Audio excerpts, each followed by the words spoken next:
yordu beni, soldum sarardım. Yarime dostuma ömür harcadım. Bak şimdi kendimle baş başa kaldım. Yarime dostuma ömür harcadım. Bak şimdi kendimle baş başa kaldım.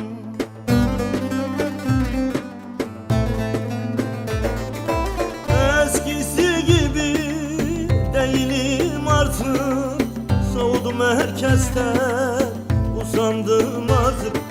Bitmedi insanlarım, yalan dolanı.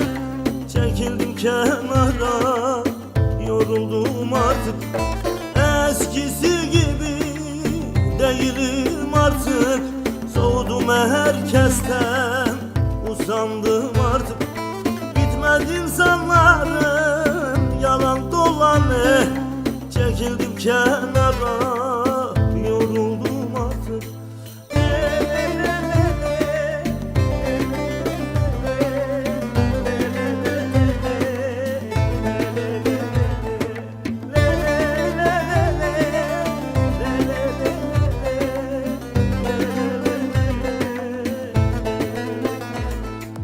Ne tadım kaldı, ne tuzum kaldı.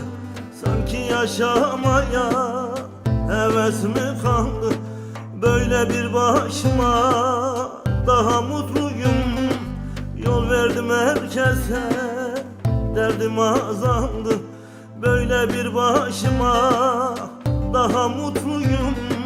Yol verdim herkese, derdim azaldı.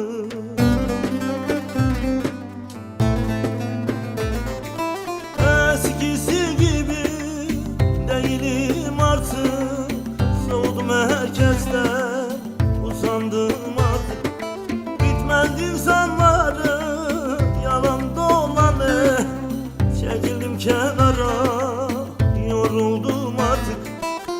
Eskisi gibi değilim artık, soğudum herkesten,